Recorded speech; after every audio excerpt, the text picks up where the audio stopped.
नमस्कार। पीएमसी मुंबई में आप सभी का स्वागत है। हमारे बीच कोलकाता से श्रीमती श्वेता अग्रवाल जी जो हमारे साथ चर्चा करेंगे मीनिंग ऑफ द गॉड और एस्ट्रल ट्रेवल के द्वारा हमें महाबोधि के टेम्पल में ध्यान भी करेंगे। बहुत बहुत धन्यवाद। आपका विगत कुछ समय से बुद्धि के प्रति ज्यादा अनुराग प्रदर्शित हो रहा है। ये बहुत विशिष्ट बात है क्योंकि भगवान बुद्ध विष्णु के 9वें अवतार माने जाते हैं और उन्होंने जो सिखाया उसको धर्म कहते हैं। पर भ्रांति ये हो गई कि उन्होंने कोई नए बौद्ध धर्म का प्रचलन किया, जबकि ऐसा बिल्कुल नहीं। बौद्ध धर्म नाम का कोई धर्म ही नहीं है। बुद्ध ने जो शिक्षाएं सिखाई वो है धर्म और उसका रूप है विपश्यना। महेश जी, इनका जन्म भी बहुत वहाँ बहुत का ही है, बोध गया का जन्म है इनका। ओहो, तो लगता है अपने विगत जन्मों में शायद बहुत भिक्षुणी रही है। मेरे को नहीं मालूम, मैं तो विचार कर सकता हूँ कि शायद ऐसा हुआ हो, इसलिए बुद्ध के प्रति युवावस्था में आपका अनुराग उत्पन्न हो गया। ये बहुत अद्भुत बात है। आज आपके इस विषय के लिए आपका बहुत बहुत धन्यवाद। पीएमसी मुंबई में समय देने के लिए हम सब तालियां बजा करके श्वेता जी का स्वागत करते हैं।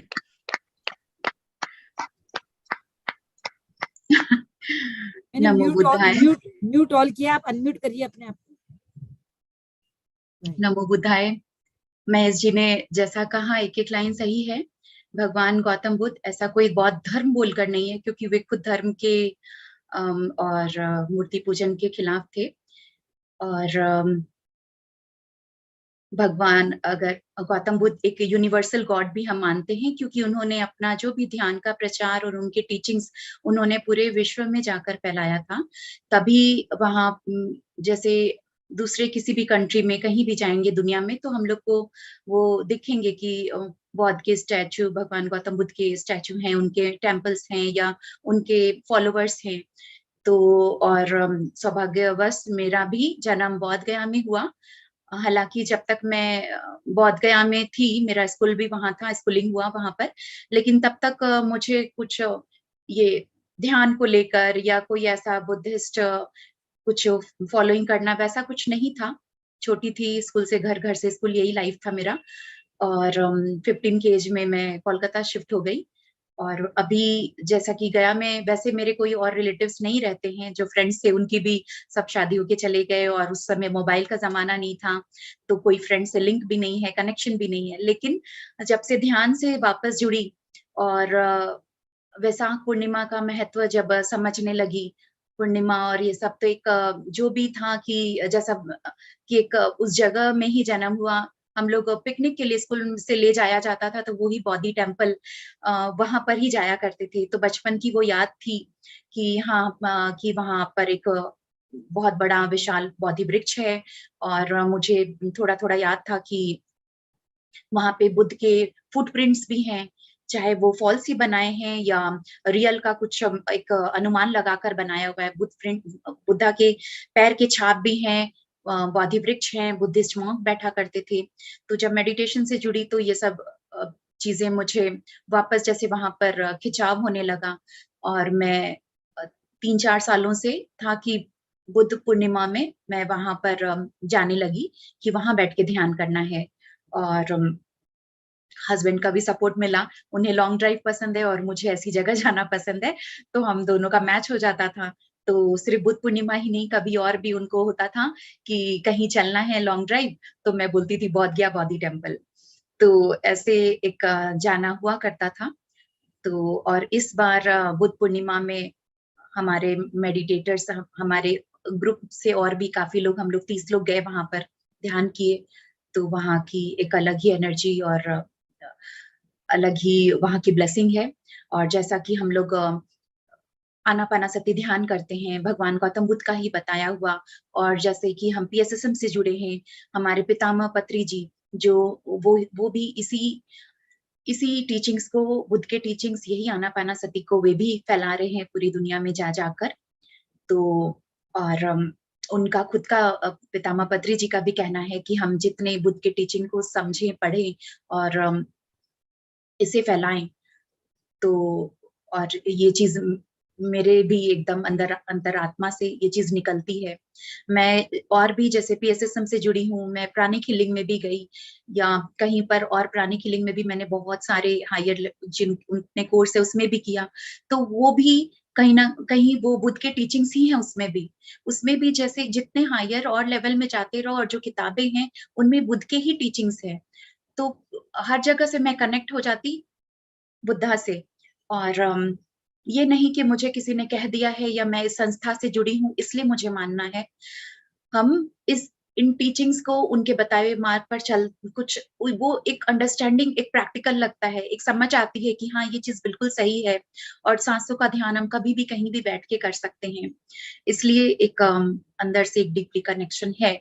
और जैसा महेश जी ने भी कहा कि कभी किसी बुद्ध मॉन्क रही होगी या कुछ ऐसा, तो ये जब एक बार हुआ था कि ध्यान में बहुत गहरे डीप मेडिटेशन में जाते जाते अपने आप को, चाहे वो पास्ट लाइफ कह सकते हैं या कुछ, तो मैंने देखा अपने आप को उसी तरह बुद्धिस्ट मॉन्क के रूप में, वो ही गेरुआ वस्त्र पहने हुए, तो कहीं ना कहीं कनेक्शन तो है। और तो ठीक है, आज मैंने शकुंतला जी से मैसेज में यही लिखा था कि 2 दिन पहले उन्होंने पूछा टॉपिक, तो मैं बोली बस मेडिटेशन, ध्यान करेंगे। फिर उनका मैं इसमें देखी फ्लायर में कि उन्होंने लिखा है मेडिटेशन ऑन बुद्धा म्यूजिक, तो वो मैं आज ही दिन में पढ़ी कि अरे आज बुद्धा म्यूजिक पे है, तो चलो वो तो करेंगे ही कि हम एस्ट्रली वहां पर वापस उसी बॉडी टेम्पल में बोधि वृक्ष के नीचे बैठ के ध्यान करेंगे एस्ट्रल ट्रैवलिंग के रूप में। लेकिन जैसे वैसाख पूर्णिमा के समय हम लोग बुद्ध के टीचिंग्स पर बात कर रहे थे, उस पे क्लासेस हुआ था, तो आज कुछ वापस से हम कुछ थोड़े से उनके ड्रीम्स को लेकर समझेंगे। सपने हम भी हर दिन हर रात देखते हैं और कभी कोई सपने याद रहते, कोई नहीं याद रहते, और हम सपने के कुछ न कुछ उसके मीनिंग भी ढूंढते हैं कि क्या है उसका मतलब, या कभी कुछ समझ में आता है, कभी कुछ नहीं समझ में आता, लेकिन एक मन में रहता है कि उसका कुछ ना कुछ मीनिंग होगा। तो ऐसे ही सपने से लेकर थोड़ा सा हम समझेंगे कि कैसे जब भगवान गौतम बुद्ध जब जन्म लेने वाले थे तो उनकी माता को क्या सपना आया था उनके गर्भवती होने से पहले, और फिर जब भगवान गौतम बुद्ध एनलाइटेंड होने वाले थे उससे पहले उन्होंने क्या सपने देखे, उसका क्या मतलब था। और जब वे एनलाइटेंड होते हैं, आत्मज्ञान होता है, तो उनकी जो पत्नी थी यशोधरा और उनकी जो माता थी प्रजापति, महारानी प्रजापति, उनको क्या सपना दिखता है। तो इस तरीके से हम थोड़ा सा सपने पर जानेंगे और फिर ध्यान भी करेंगे। तो होता क्या है, कपिलवस्तु के जो राजा शुद्धोधन, अब उनकी पत्नी महादेवी महामाया उनका नाम, तो अब उनको कोई संतान नहीं होता है, काफी साल शादी के हो गए और संतान नहीं होता है। तो महादेवी महामाया ने क्या किया, अपनी ही बहन, उनकी जो बहन थी और महारानी प्रजापति, उनके साथ उनकी दूसरी शादी करवा देती है कि इनसे बच्चा हो जाए। लेकिन फिर भी दो रानियां होकर भी उनको संतान नहीं होता है। तो फिर राजा को क्या चाहिए, होता है ना कि मेरा राजपाट कोई चलाए, मेरा आगे चले इस तरीके से पीढ़ी। तो फिर वो एक यज्ञ कराते हैं, उनके कुलगुरु वाचस्पति वाचस्पति नाम के उनके कुलगुरु होते हैं, उनसे वे संतान प्राप्ति का कुछ यज्ञ कराते हैं।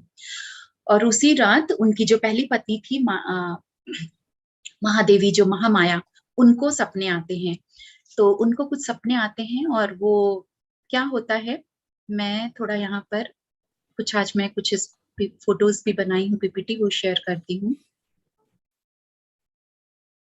उनको सपना आता है, वो उसी जब यज्ञ होता है उसी रात वो सपने में देखती है कि एक सफेद हाथी आकाश मार्ग से आ रहा है।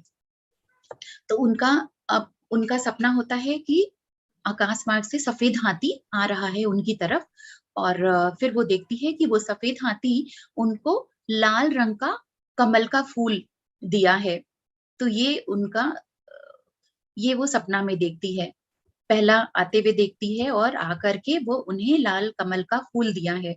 तो वे जाकर राजा से बताती है अगले दिन सुबह की मैंने ऐसा सपना देखा। तो वे राजा फिर जाके उन कुलगुरु से वाचस्पति जो हैं कुलगुरु, उनसे जाकर पूछते हैं कि रानी ने ये स्वप्न देखे हैं, इसका मतलब क्या है? तो उन्होंने बताया, गुरु ने बताया कि ये बहुत ही शुभ संकेत है। जो सफेद हाथी, पहले तो वो कहते हैं कि लाल कमल का खिलना, ये क्या है? ये एक तरह का विजय की तरफ संकेत है। तो और दूसरा, सफेद हाथी दिखना मतलब कोई दिव्य आत्मा जन्म लेने वाली है। ऐसा उन्होंने कहा कि कोई दिव्य आत्मा जन्म लेने वाली है। और उसके बाद क्या होता है, उसी फिर बाद में वो तुरंत ही बताती है रानी की वे गर्भवती होती हैं और फिर सिद्धार्थ गौतम जन्म लेते हैं। तो इस तरीके से उनका सपना था। और जब सिद्धार्थ गौतम, जब बुद्ध तो वे बनते हैं, जब बुद्धत्व को प्राप्त करते हैं तो उन्हें बुद्ध कहा जाता है। तो सिद्धार्थ गौतम भी जब सत्य की खोज में और वे निकल पड़ते हैं अपना राज परिवार सब कुछ छोड़ करके, 6 सालों की तपस्या के बाद 7वें साल उसके बाद उन्हें ज्ञान प्राप्ति होती है, आत्मबोध होता है। लेकिन जब आत्मबोध होता है उनको वही वैशाख पूर्णिमा, जो हमें बुद्ध पूर्णिमा के नाम से जानते हैं, वैशाख पूर्णिमा की रात में उन्हें, लेकिन उससे पहले क्या होता है, उसके ठीक पहले उनको 5 तरह के सपने दिखाई देते हैं कि वे ध्यान कर रहे हैं पेड़ के नीचे और वे नींद में चले जाते हैं। और नींद में जब जाते हैं, सुबह का समय, अमृत बेला का समय हो चुका होता है और उनकी आंख लग जाती है और जब आंख खुलती है तो उन्हें याद आता है कि वे 5 तरह के स्वप्न देखे हैं। और वे 5 सपने क्या थे, अब हम इसे जानेंगे।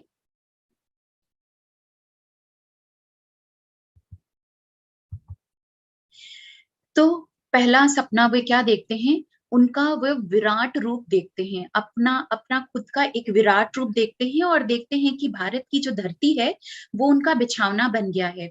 भारत की जो पूरी धरती हम देख रहे हैं, इंडिया का मैप की तरह दिख रहा है, तो ये भारत की धरती उनका पूरा बिछावना बन चुका है। और जो ये सर के पीछे हम देख रहे हैं हिमालय पर्वत उनका सिरहाना बन गया है कि अपने आप को इतना विराट रूप में वो देख रहे हैं। और क्या देख रहे हैं, हिमालय का जो शिखर है वो उनका तकिया बन गया है जैसे। और उनके जो पांव हैं, हम देख रहे हैं क्या, भारत के एकदम नीचे जो साउथ में तो कन्याकुमारी, तो दक्षिण भारत का जो महासागर है वहां कन्याकुमारी तक इनके पैर फैले हुए हैं। तो उनका पैर महासागर में फैला हुआ है और वो वहां का पानी उनके पैरों को स्पर्श कर रहा है। अब और वो क्या देखते हैं, वो देखते हैं उनका दाहिना हाथ जो राइट हैंड है वो पश्चिम समुद्र का, पश्चिम महासागर है, वहां पर एक हाथ उनका पड़ा है और उनकी हथेलियां पानी को छू रही है। और जो बायां हाथ है वो पूर्वी महासागर में, वहां पर एक हाथ फैला हुआ है और वहां पर उनकी हथेली उस पानी को स्पर्श कर रही है। तो ऐसा वो एक पहला सपना देखते हैं कि पूरी धरती इंडिया उनका बिछावना और हिमालय उनका तकिया और पैर दक्षिण महासागर में भारत के, और इस तरह पूर्व और पश्चिम में उनके हाथ पड़े। तो पहला सपना ये था, हम मीनिंग में जानेंगे। सेकंड, वो क्या देखते हैं कि उनका शरीर लेटा हुआ है और लेटे हुए शरीर से उनकी नाभि के पास से एक पौधा निकल रहा है, त्रिय नामक जो पौधा इस तरह का वो निकल रहा है और वो छोटा सा पौधा बड़ा होता होता होता वो पूरे आसमान तक जाकर छू रहा है, जैसे आसमान की पार भी चला गया है। तो इस तरीके से उन्होंने दूसरा स्वप्न देखा कि नाभि के पास से पौधा निकला और बड़ा होता हुआ पूरा आसमान तक चला गया। तीसरे स्वप्न को वो क्या देखते हैं, वो देख रहे हैं चारों तरफ से अलग अलग लोग, ये जो दिख रहे हैं इस फोटो में कि वे बैठे हैं और चारों तरफ से अलग अलग तरह के लोग आ रहे हैं और उनके चरणों तक, म्यूट कर लीजिए, और उनके चरणों तक आकर के वे घुटने तक जैसे पूरे लोग भर गए हैं। और क्या देख रहे हैं इस फोटो में हम लोग कि जो लोग आए हैं उनके पास वे सारे काले केश वाले हैं और सफेद वस्त्र वाले हैं। तो वैसे सारे लोग हैं, काले केश हैं, सफेद वस्त्र, और चारों तरफ से आकर के उनके चरणों में सब कोई घुटनों तक सब ऐसे आ चुके हैं। और क्या है नेक्स्ट, चौथा सपना उनका होता है कि चारों तरफ से अलग अलग उनके जैसे कि अलग अलग रंग के सारे पक्षी उड़ते हुए आ रहे हैं, और वे चारों दिशाओं से आ रहे हैं, अलग अलग रंग के हैं, लेकिन जब उनके पास आ रहे हैं, यहाँ पर हम क्या देख रहे हैं कि उनके पास आकर के वे सारे उनके गोद में सब सफेद हो चुके हैं, सफेद रंग के होते जा रहे हैं, आ रहे हैं अलग अलग दिशा से अलग अलग रंग के, लेकिन उनके पास पहुंचकर वे सब सफेद रंग के होते जा रहे हैं। तो ऐसा था उनका चौथा सपना। पांचवा सपना क्या होता है उनका?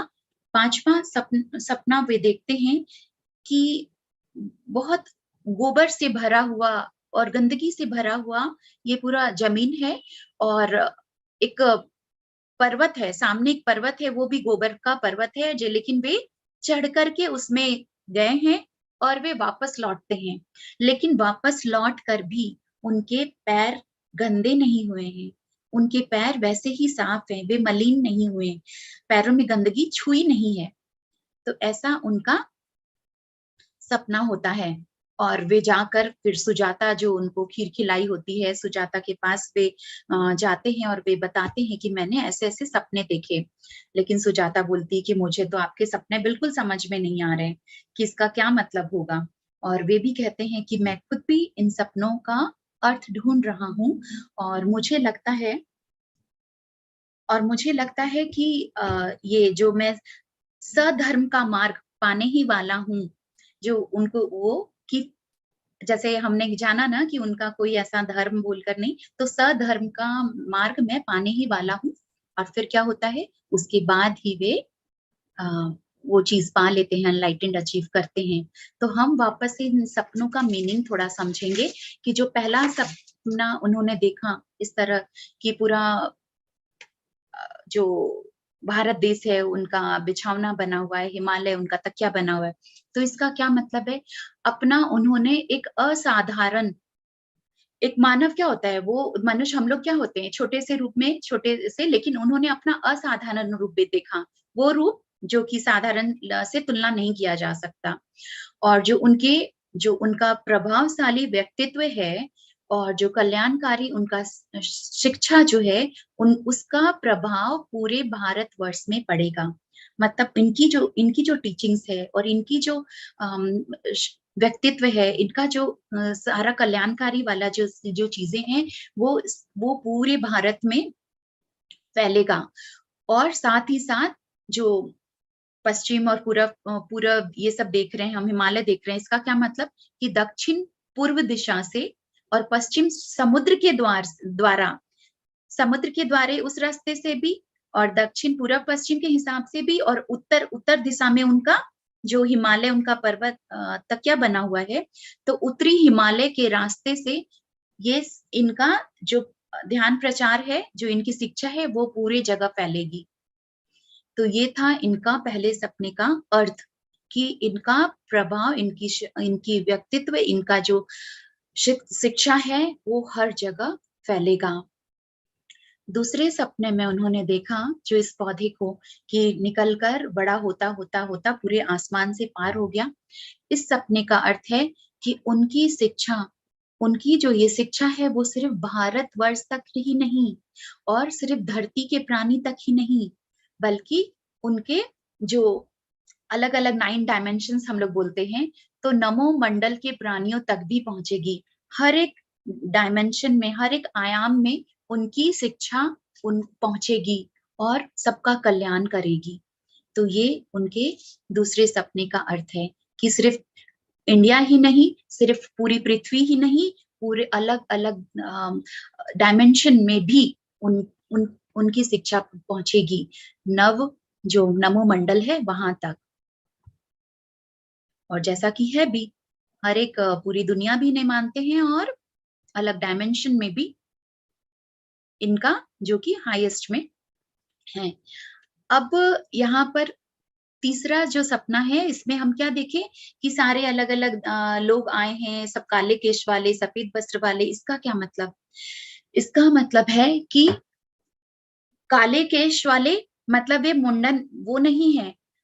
ऐसा नहीं कि वे सब बौद्ध भिक्षु वाले ही सिर्फ लोग हैं, बल्कि जो गृहस्थ वाले लोग हैं, जो गृहस्थ वाले लोग भी हैं, गृह त्यागी नहीं है, वैसे लोग भी, जैसे हम सब गृह त्यागी नहीं हैं।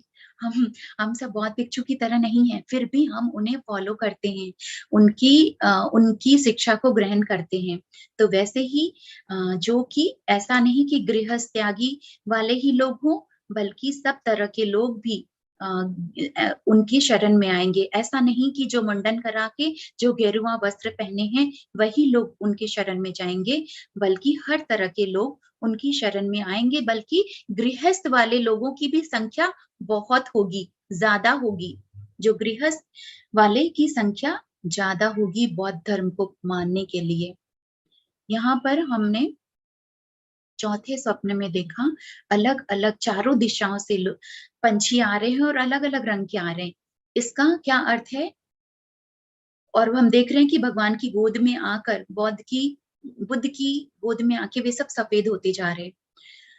तो यहाँ पर है कि क्षत्रिय, ब्राह्मण, वैश्य, शूद्र, जो चारों वर्ग के लोग, हर तरह के लोग, चारों वर्ग के लोग, और वे सब भी भिक्षु बनकर अरहंत हो जाएंगे। वे सब भी आकर के, सब भले ही अलग देश, अलग दिशा, अलग जाति, धर्म, रूप, रंग, उन सब से भी आकर के वे सब भी एक ही कि बौद्ध भिक्षु बन जाएंगे और अरहंत को प्राप्त करेंगे। तो भाषा, रूप, रंग, ये सब को त्याग करके वे एक हो जाएंगे। जैसे अलग अलग नदियां, अलग अलग दिशा से नदी आ रही है और मिल जाने पर वो एक ही हो जाती है, तो वैसे ही हर रंग रूप वाले भी सब बौद्ध की शरण में आकर बुद्धत्व को वो एक ही बन जाएंगे। उनका जो आखिरी सपना था, पांचवा स्वप्न था, जो वे देखते हैं कि वे गोबर, दलदल का उन सब से भी चलकर, और वो पूरे गोबर के पर्वत में भी जाकर जब लौटते हैं तो वे मलिन नहीं होते, गंदे नहीं होते इनके पैर। इसका क्या अर्थ है कि गंदगी से भरे हुए समाज को वो मुक्ति का मार्ग सिखाएंगे।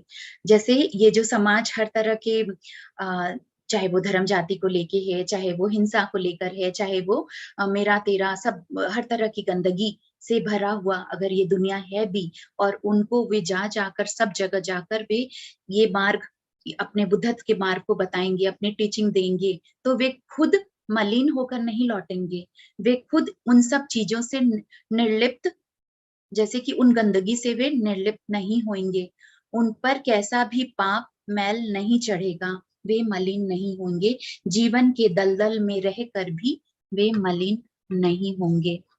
तो ये उनके पांचों सपने का अर्थ था। और अब यहाँ पर थोड़ा सा और हम जानेंगे। अब ये तो थे 5 स्वप्न और उनके अर्थ। तो हुआ ना, वे जो सपना देखे पांचों, यही हुआ कि उनका पूरे विश्व में फैला, और उन्होंने कहाँ हर जगह जाकर बहुत सी चीजें हुई, उन पर भी कितने लोगों ने लांछन भी लगाया, कुछ भी हुआ, लेकिन वे मलिन नहीं हुए। तो जब ये पांचों सपने वो देखते हैं और उन्हें समझ में आ जाता है कि अब नजदीक है, वे जो पाना चाहते हैं, उनके जीवन का जो लक्ष्य है, उनके वे बहुत नजदीक हैं, और फिर वे ध्यान करते हैं। हाँ, उसके पहले वो क्या करते हैं, उन्हें जब ऐसा आभास हो जाता है, तो जब सुजाता खीर लेकर आती है, सोने का पतीला होता है, तो वो उनको खीर देती है, तो फिर वो उससे पूछते हैं कि क्या ये पतीला मैं ले सकता हूँ? तो उसे भी आश्चर्य लगता है कि ये क्यों पूछ रहे हैं, ये क्या पतीला का करेंगे सब कुछ। तो उन्होंने कहा हाँ बिल्कुल आप ले सकते हैं। फिर उस पतीले को उन्होंने, वहां पे एक निरंजन नाम का नदी वहां पर था, तो उन्होंने एक संकल्प लिया, उन्होंने मन में सोचा कि ये पतीला वे नदी में बहाएंगे, और नदी का जो पानी का बहाव है उसके विपरीत, उसके उल्टे दिशा में ये पतीला बहना शुरू हो जाएगा। और अगर ऐसा होगा, यानी उनको जो वो ज्ञान मुक्ति का जो मार्ग वो पाना चाह रहे हैं वो बिल्कुल नजदीक है, वो उनको मिलने ही वाला है। और जब वो ऐसा करते हैं तो सच में वो पतीला दूसरे दिशा में, ऑपोजिट डायरेक्शन में वो बहना शुरू हो जाता है। और अब उन्हें पूरा विश्वास हो गया कि वे बिल्कुल नजदीक हैं उस अपने उस आत्मज्ञान के। और फिर वहां पर ही पीपल का पेड़ होता है जिसके पास वे, जिसके नीचे बैठ जाते हैं और वहां बैठकर वो प्रण लेते हैं कि अब मैं तभी उठूंगा जब मुझे ज्ञान प्राप्ति हो जाएगी। और वे 1 हफ्ते तक वहीं पर बिना खाए पिए बैठे ध्यान में अपनी सांसों का ध्यान करते रहते हैं और कि रात में उन्हें बुद्धत्व प्राप्त हो जाता है, उन्हें ज्ञान प्राप्ति हो जाती है। तो ऐसा, और जब उन्हें ऐसा होता है जिस रात, तो उसी रात उनकी जो पत्नी है वो उनको और उनकी जो, क्योंकि माया देवी उनकी जो पहली माता होती है, उनका देहांत हो जाता है सिद्धार्थ को जन्म देने के बाद। तो महारानी प्रजापति उनकी दूसरी माँ, वो भी बहुत ज्यादा खुद को प्यार करती थी। तो बुद्ध तो छोड़कर घर चले गए हैं। तो उसी रात जब उनको एनलाइटमेंट होता है, तो अगले दिन सुबह में यहाँ गौतम बुद्ध की पत्नी यशोधरा और माता प्रजापति दोनों बहुत खुशी होके दौड़ते हुए एक दूसरे के सामने आती है और दोनों एक ही तरह कहती है कि कल रात मैंने बहुत अच्छा सपना देखा। और दोनों ही एक साथ एक जगह मिलती है और कहती है कि दोनों एक ही बात कह रही है कि मैंने बहुत अच्छा सपना देखा। और फिर दोनों हंसने लगती है देख करके, एक दूसरे को समझ जाती है कि दोनों को वही कहना है। फिर माता ने कहा कि तुम यशोधरा, तुम पहले बताओ तुमने क्या सपना देखा। तो उन्होंने कहा कि मैंने देखा कि है ना, गौतम, सिद्धार्थ गौतम वापस लौट रहे हैं, वे हमारे कपिलवस्तु वापस आ रहे हैं और चारों तरफ बहुत ढोल नगाड़े बज रहे हैं, चारों तरफ बहुत उत्साह मनाया जा रहा है और फूलों से सजा हुआ है और सभी दीपक जलाए जा रहे हैं, सभी आरती की थाल लेकर के खड़े हैं उनके स्वागत में। और इस तरीके से उनका स्वागत के लिए सभी खड़े हैं और वे आ रहे हैं। लेकिन मैंने उनको, उनका चेहरा नहीं देखा, मुझे सिर्फ उनके चरण दिखाई दिए, उनके जो सुंदर चरण है सिर्फ मुझे वो ही दिखाई दिए। तो फिर माता कहती है तो तुम्हें क्या पता कि वे गौतम के ही चरण हैं। और वो दोनों फिर हंसने लगती है कि हाँ, नहीं, वो सुंदर चरण उनके ही थे, तो मुझे लग रहा है कि वे आने वाले हैं। और फिर वे माता से पूछती है कि आपको क्या सपना दिखा। तो उन्होंने भी कहा कि मुझे भी कल रात बहुत अच्छी वाली नींद आई और सुबह जब मैं उठी तो मुझे लग रहा था कि बहुत एक आनंद महसूस हो रहा था कि 6 सालों का जो मेरे ऊपर बोझ, एक बोझ सा था, वो हट गया है।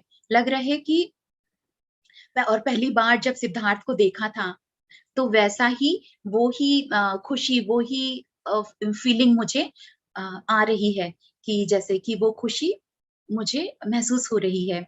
और एकदम 6 साल का जो मन में ऐसा ये सब कुछ था बोझ, वो हट गया है। तो यशोधरा भी कहती है कि हाँ, बहुत ही मानो जैसे कि जरूर कुछ शुभ घटा है, जरूर कुछ बहुत बड़ा शुभ घटा है जिसके कारण हम दोनों को ऐसे अच्छा लग रहा है और हम दोनों को सिद्धार्थ से एक उसी से रिलेटेड कनेक्शन फील हो रहा है कि वे आने वाले हैं।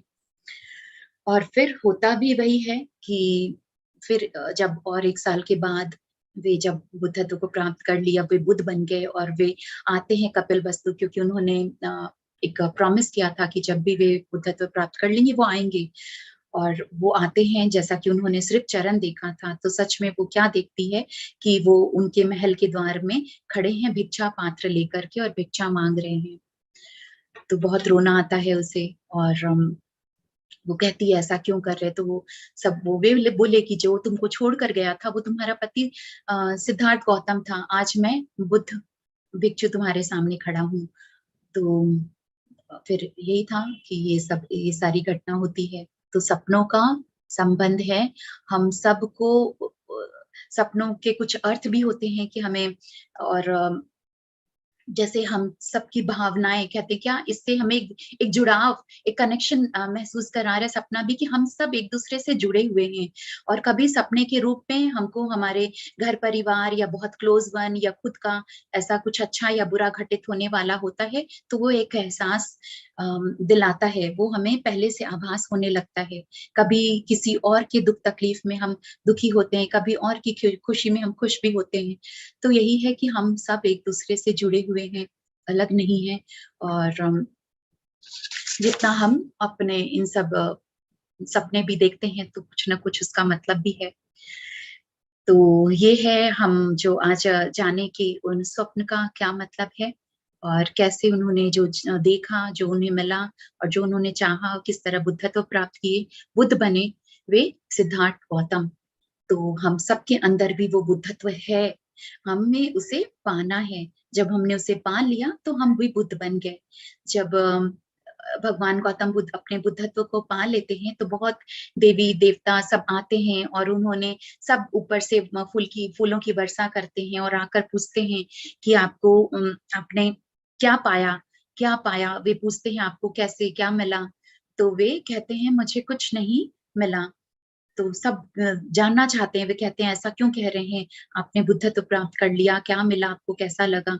तो वे कहते हैं कि मुझे मिला हुआ ही था, ये सिर्फ घटित हुआ है, मैंने सिर्फ उसे जाना है।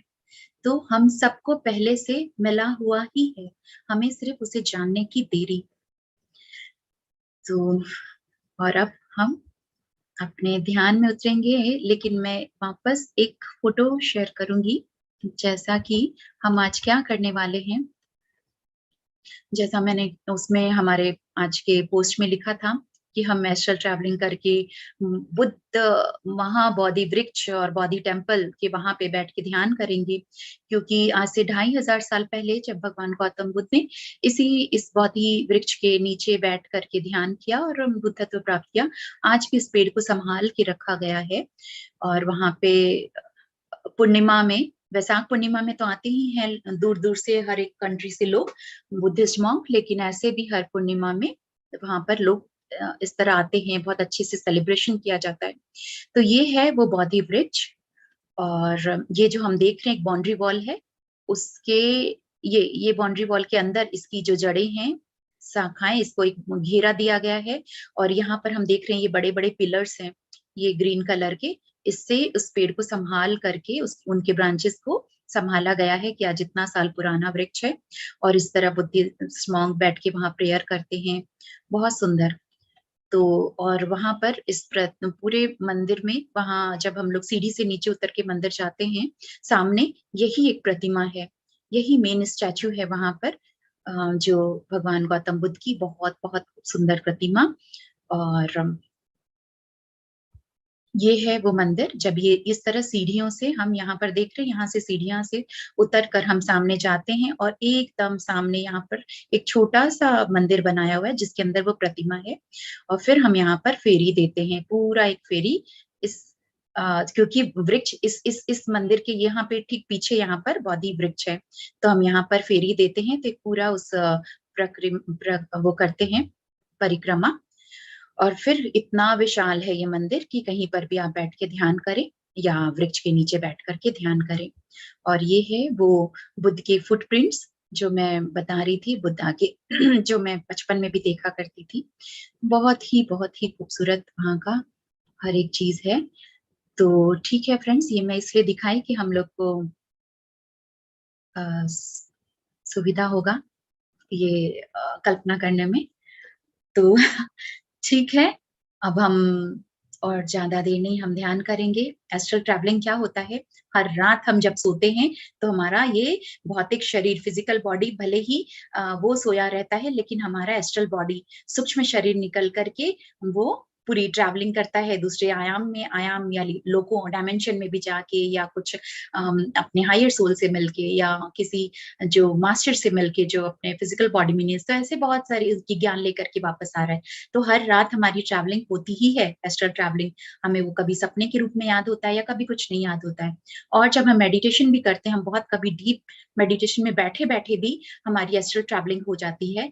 हम कुछ लगता है हम कहीं कुछ देखे कुछ ऐसा, या फिर हम एकदम डीप में चले गए, हमें कुछ होश ही नहीं था, ना शरीर का, ना कुछ गाइडेड म्यूजिक चल रहा था, ना कुछ भी।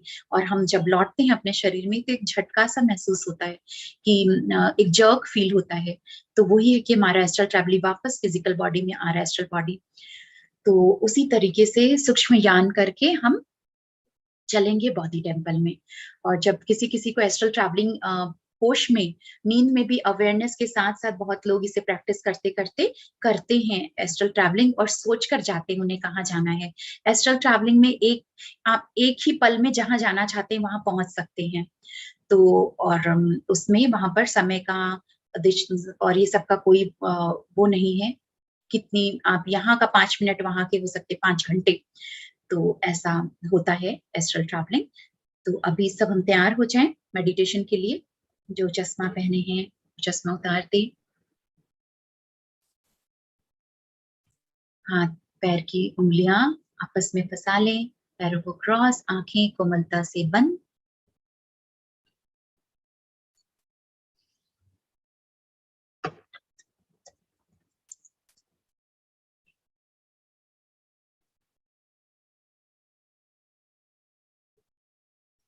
सुखासन में बैठ जाएं। एक गहरी लंबी सांस अंदर लें, गहरी लंबी सांस बाहर छोड़ें। एक बार और गहरी लंबी सांस अंदर, गहरी लंबी सांस बाहर। लास्ट टाइम, गहरी लंबी सांस अंदर और बाहर छोड़ते हुए बिल्कुल रिलैक्स्ड इस पल में आ जाएं। अपने आप को देखें, ध्यान विधि में बैठे हैं, कल्पना में अपनी बंद आंखों से खुद को देखें। हम देख पा रहे हैं, अपने आप को अलाउ करें कि हाँ, मैं आज के ध्यान के लिए तैयार हूं। आज के सूक्ष्म शरीर के यात्रा के लिए तैयार हूं। मेरे स्पिरिट गाइड, गार्डियन एंजल्स, भगवान गौतम बुद्ध मेरे साथ हैं, मुझे अपनी दिव्यता से भरेंगे, मेरी सुरक्षा करेंगे, मुझे मेरी इस यात्रा में मेरा साथ देंगे। बिल्कुल रिलैक्स हो जाएं, मन से, शरीर से, इस प्रेजेंट में रहें।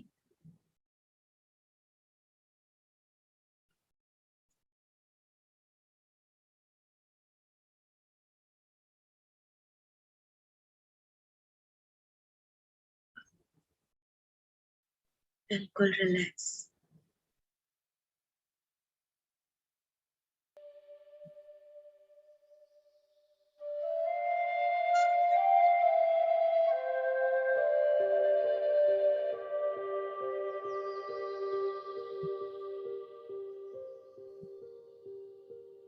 देखें अपने भौतिक शरीर से सूक्ष्म शरीर को बाहर निकलते हुए, और अपने आप को उस एनर्जी बॉडी के रूप में देखें।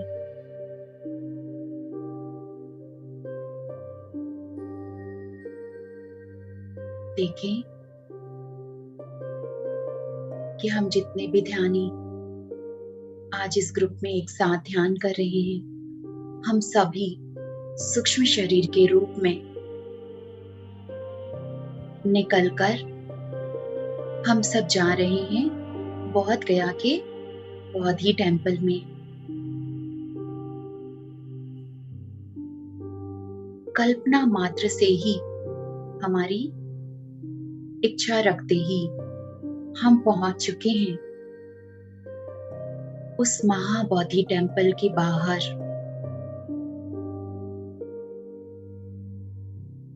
हम खड़े हैं ठीक सामने उस बोधि टेम्पल के, और हम देख रहे हैं सीढ़ियां नीचे की तरफ जा रही है।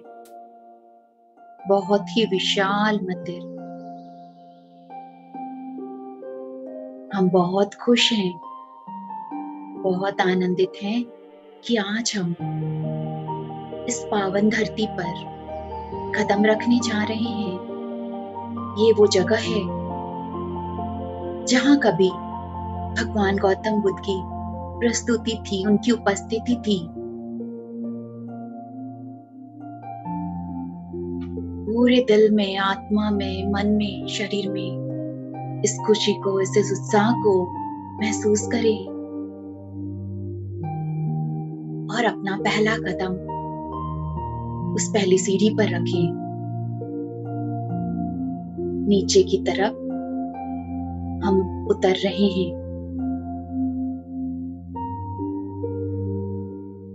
और नीचे उतर रहे हैं हम। सीढ़ियां जैसे जैसे नीचे की तरफ हम जा रहे हैं, वैसे वैसे हम सामने भगवान गौतम बुद्ध की प्रतिमा को देख पा रहे हैं। गेरुआ वस्त्र पहनाए हुए प्रतिमा दूर से चमक रही है। जैसे जैसे हम सीढ़ियां उतर रहे हैं, हम उनकी प्रतिमा के नजदीक आते जा रहे हैं।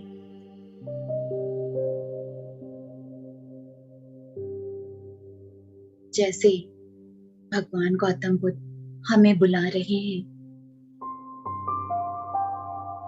वे मुस्कुरा रहे हैं हमें देखकर। आज वो दिन आ गया है जो हम वहां पर हैं। प्रतिमा हमारे नजदीक आती जा रही है, हम मंदिर में उनकी प्रतिमा के नजदीक जाते जा रहे हैं। पूरी सीढ़ियां उतर चुके हैं हम,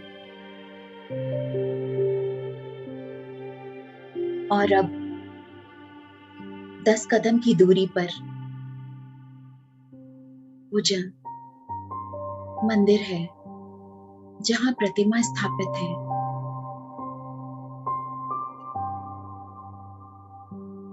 पहला कदम उस मंदिर के में हम रख रहे हैं। अपना दाहिना पैर हम बढ़ाते हैं, उस मंदिर के अंदर प्रवेश कर चुके हैं।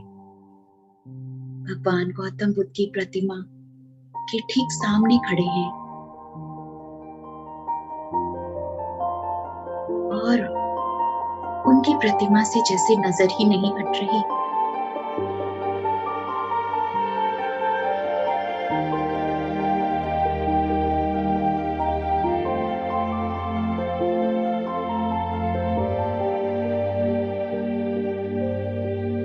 उनकी प्रतिमा से जो आभा मंडल निकल रहा है, उनके ऑरा को हम महसूस कर पा रहे हैं।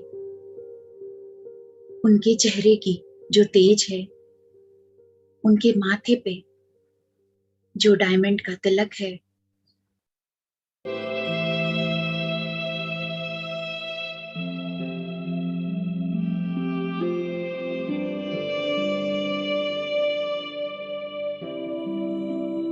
उनके वस्त्र में कितने खूबसूरत लग रहे हैं। इस गेरुए वस्त्र में चारों तरफ गेंदे के फूल सजे हुए हैं।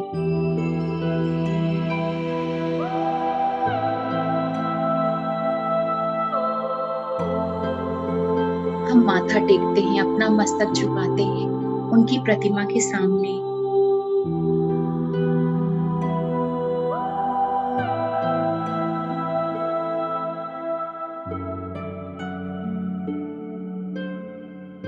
उन उनके हाथ आशीर्वाद मुद्रा में और आशीर्वादों की जैसे वर्षा हो रही है हमारे ऊपर, उनके दिव्य आशीर्वादों से हम भर रहे हैं।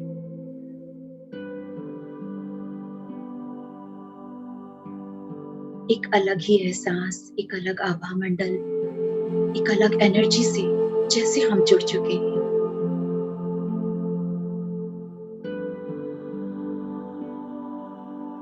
फिर से हम उनकी प्रतिमा की तरफ देख रहे हैं, उनके चेहरे की तरफ। खुशी के आंसू जैसे निकल रहे हैं हमारे। आज हम यहाँ पर खड़े हैं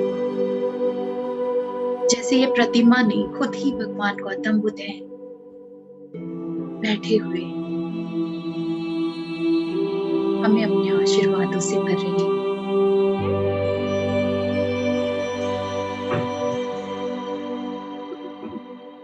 अपने रोम रोम में इस ऊर्जा को समाहित होता हुआ हम महसूस कर पा रहे हैं।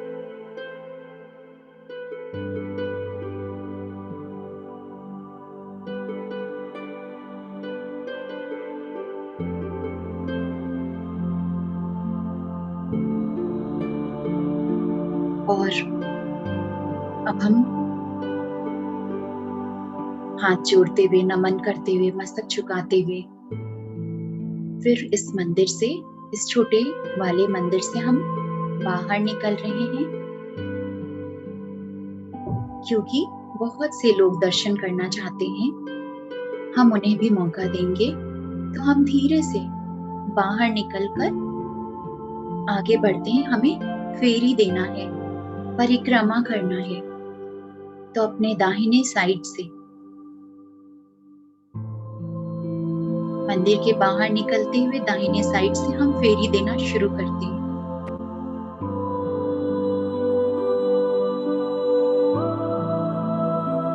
हम और सभी ध्यानी एक लाइन बनाकर धीरे धीरे फेरी देते हुए आगे बढ़ रहे हैं और चारों तरफ के नजारे को हम देख रहे हैं। अलग अलग देश से, अलग अलग प्रांति के सभी लोग यहाँ आए हुए हैं। बहुत सारे बुद्धिस्ट मॉन्क जो एक ही तरह के वस्त्र पहने हुए हैं।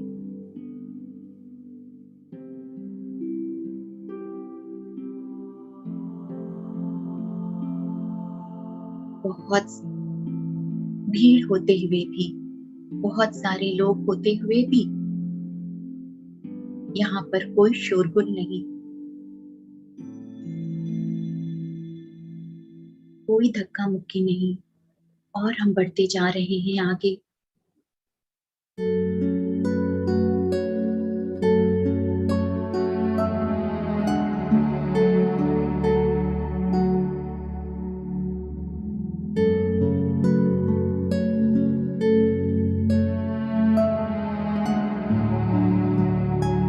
उस जगह पर पहुंच गए जहां भगवान गौतम बुद्ध की पैर के छाप हैं। हम वहां बैठ के माथा टेकते हैं, उनके चरणों के छाप को स्पर्श करते हैं। गेंदे के फूल सजे हुए, दीपक जले हुए, और हम देख रहे हैं वहां बहुत सारे बुद्धिस्ट मॉन्क हैं जो धीरे धीरे अपनी चैंटिंग कर रहे हैं, प्रेयर्स कर रहे हैं।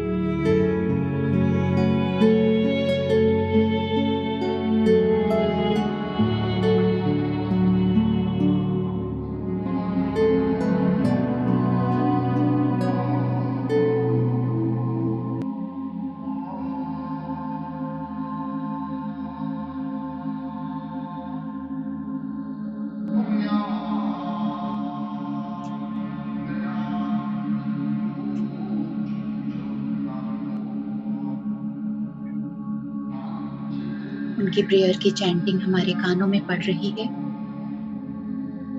और उस चैंटिंग की ऊर्जा भी, उन प्रेयर्स की एनर्जी हमें बहुत सुहावनी लग रही है। वहां से हम उठकर फिर और फेरी देते हुए आगे बढ़ते हैं और अब हम पहुंच चुके हैं उस महाबोधि वृक्ष के नीचे। उस पीपल के पेड़ महाबोधि वृक्ष के नीचे से अब हम फेरी देते हुए आगे बढ़ रहे हैं।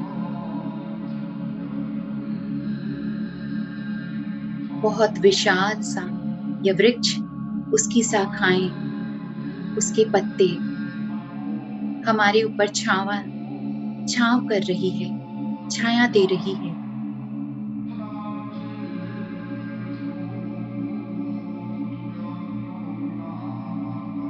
और हम फेरी देते हुए आगे बढ़ रहे हैं।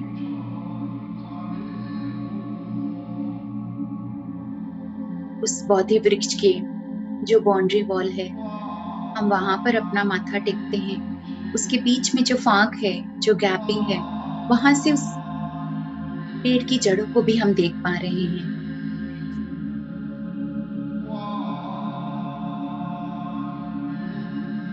और आगे बढ़ते हुए अपनी फेरी को कंप्लीट करते हैं हम परिक्रमा को। वापस से वो बुद्ध की प्रतिमा के पास हम पहुंच चुके। वहां पर फिर से नमन करते हुए फिर आगे बढ़ते हम और इस वृक्ष की छाया के नीचे वहां पर हम जगह देखकर हमारा ग्रुप, हमारा समूह, हम एक साथ बैठ जाते हैं अपने ध्यान में। हम सभी हाथ पैर क्रॉस करके, आंखें बंद करके अपनी सांसों के ध्यान में बैठ चुके हैं।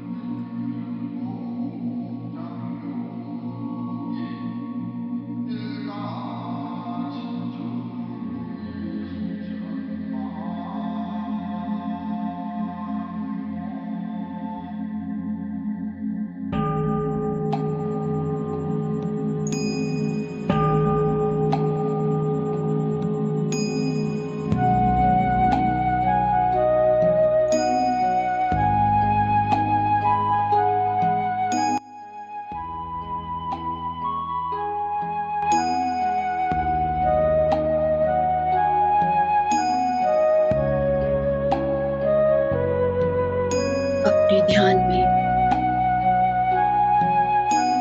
ऐसा एहसास हो रहा है जैसे ये बोधि वृक्ष, विराट सा बोधि वृक्ष खुद ही भगवान गौतम बुद्ध अपने विराट रूप में है। और जो ये शाखाएं हैं, जैसे वो अपने हाथ फैलाए हुए यहाँ बैठे सभी ध्यानियों को वे अपनी दिव्यता और आशीर्वाद से भर रहे हैं। एक अलग ही एहसास, एक अलग ही ऊर्जा।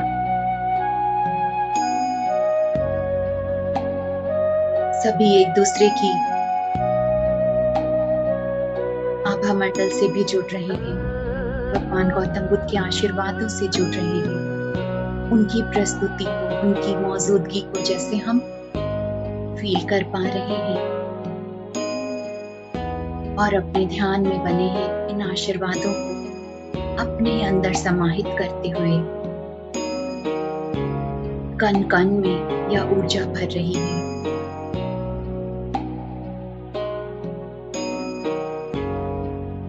इस पल को, इस ऊर्जा को हम पूरी तरह जी रहे हैं, पूरी तरह इस प्रेजेंट में बने रहे अपने ध्यान में, अपनी सांसों के साथ, इस ऊर्जा के साथ।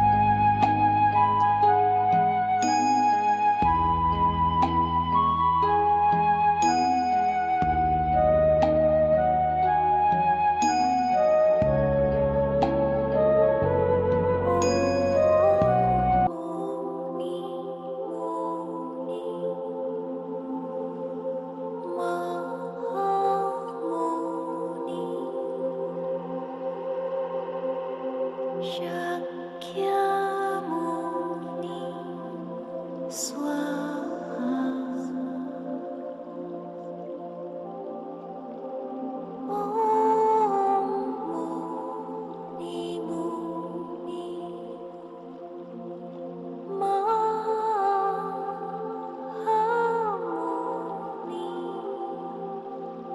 Shakyamuni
Swaha.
अपने ध्यान में बैठे हुए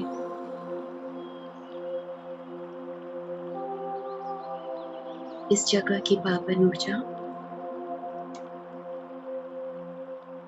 इस महाबोधि वृक्ष की छाया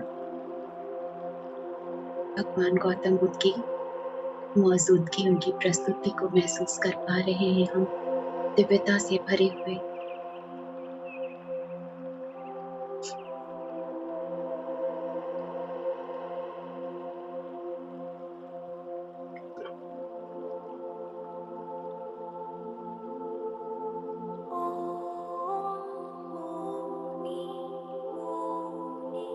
और हम वहीं बैठे बैठे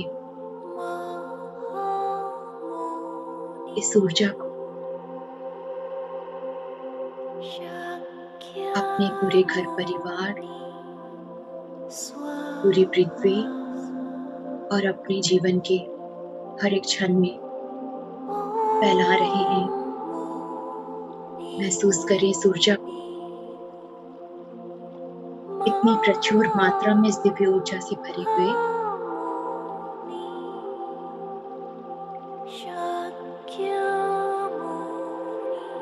अपने हाथों को आप चाहे तो उठा भी सकते हैं या एस्ट्रली अपने मन की आंखों से देखें कि आप दोनों हाथों को उठाकर इन दिव्य ऊर्जा और प्रकाश को पूरे संसार में फैला रहे हैं, जैसे ये भगवान गौतम बुद्ध का माध्यम बनकर उनका ही काम कर रहे हैं। चारों तरफ दिव्य प्रकाश, दिव्य ज्ञान और ऊर्जा आशीर्वादों को फैला रहे हैं पूरी पृथ्वी पर, पूरे संसार में। यह दिव्य प्रकाश निकल कर जा रही है आपके पूरे घर परिवार, आपके लाइफ गोल, लाइफ पर्पस, आपका जीवन का लक्ष्य, इस जन्म को लेने का जो उद्देश्य है, हर जगह यह ऊर्जा फैल रही है।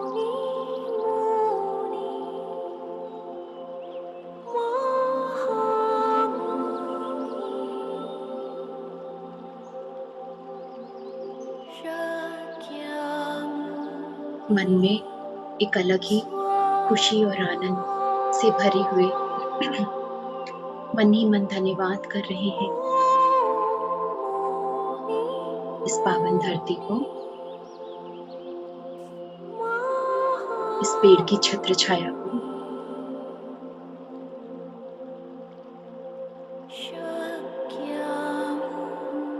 भगवान गौतम बुद्ध को और उनके आशीर्वादों को।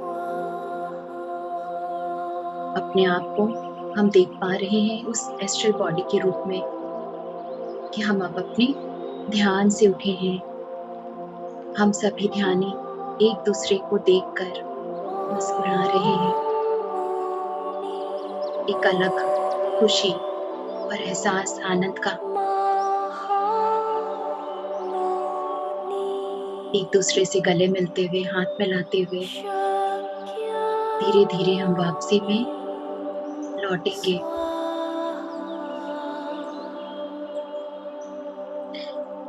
फिर से धीरे धीरे हम आगे बढ़ते हैं।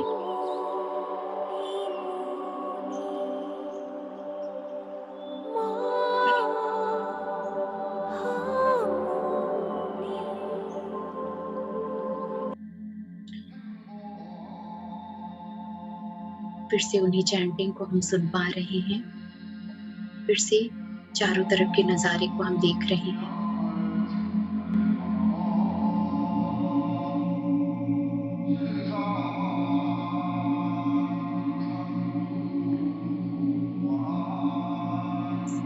देख पा रहे हैं कैसे सभी बुद्धिस्ट मॉन्क बिना हिले डुले अपने ध्यान में बैठे हैं। सभी अलग अलग देश से आए हुए लोग सभी एक जैसे दिख रहे हैं। धीरे धीरे हम आगे बढ़ रहे हैं वापसी की ओर। फिर से उसी भगवान गौतम बुद्ध की प्रतिमा के आगे माथा टेकते हैं, नमन करते हैं, धन्यवाद करते हैं उन्हें हमें यहाँ बुलाने के लिए। और अब वापस उसी सीढ़ी के माध्यम हम लौटेंगे। हम सीढ़ियां चढ़ रहे हैं, चारों तरफ वहां के नजारे को अपनी आंखों में कैद करते हुए इस जगह की, इस पावन धरती की ऊर्जा को अपने पैरों के तलवे से अपने अंदर भरते हुए नंगे पांव इस धरती पर चलते हुए अपने आप को सौभाग्यशाली से महसूस कर पा रहे हैं। इस परमात्मा के दिव्य संतान, इस परमात्मा के साथ जुड़े हुए महसूस कर पा रहे हैं। यहाँ की ऊर्जा, यहाँ का आनंद, यहाँ की शांति, इस फूलों की खुशबू को अपने में समेटते हुए ऊपर सीढ़ियां चढ़ते जा रहे हैं। और अब हम ऊपर की सीढ़ी तक आ चुके हैं और एक बार फिर से पलटते हैं, इस मंदिर के पूरे दृश्य को अपनी आंखों में कैद करते हुए। और इस ऊपर की सीढ़ी से भी भगवान की प्रतिमा की झलक दिख रही है। मन ही मन फिर से एक बार ग्रैटिट्यूड, बहुत बहुत शुक्राना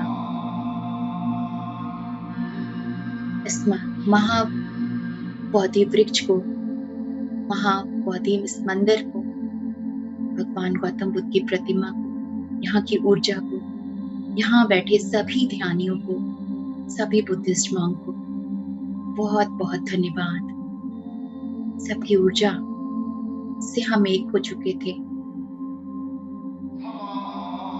उस एकाकारता के एहसास को धन्यवाद। और फिर हम वापसी में लौट रहे हैं और फिर अपने आप को देखें, धीरे धीरे इस सूक्ष्म शरीर को फिर से अपने इस भौतिक शरीर में लौटते हुए महसूस करें।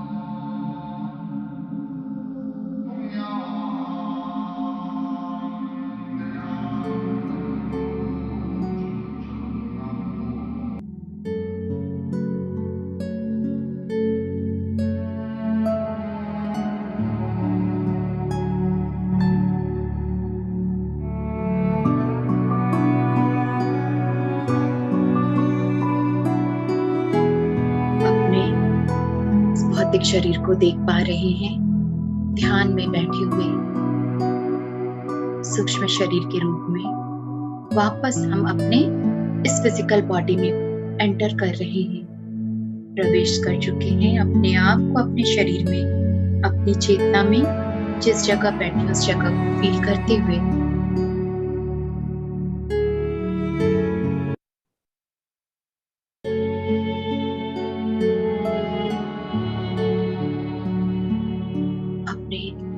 पूरे शरीर में, मस्तिष्क में, पूरी आत्मा में इस ऊर्जा को महसूस कर पा रहे हैं। अपने पूरे जीवन में इस ऊर्जा को महसूस कर पा रहे हैं, जैसे फैल चुकी है हर एक दिन में, मेरे जीवन के लक्ष्य में।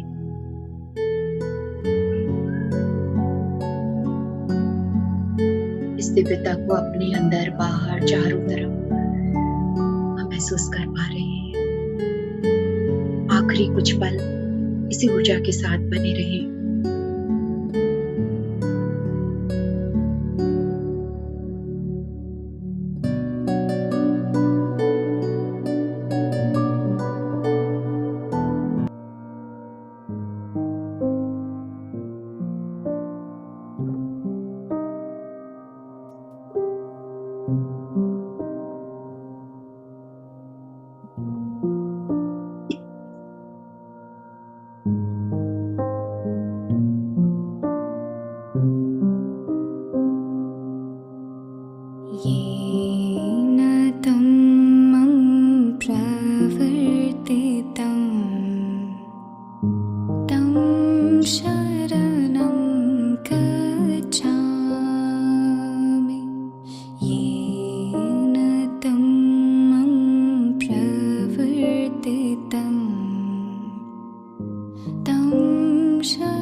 Last 1 minute.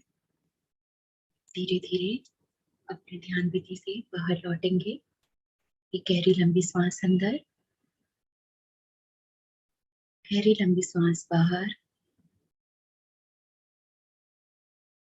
एक बार फिर से धन्यवाद दिव्य देवदूतों को, आध्यात्मिक सहायकों को, भगवान गौतम बुद्ध, उनकी चेतना, उनके आशीर्वादों को, हमारे स्पिरिट गाइड, हमारे गार्डियन एंजल्स, हमारे साथ बने रहने के लिए, हमें एस्ट्रल ट्रैवलिंग कराने के लिए, आज के ध्यान में मिली ऊर्जा के लिए,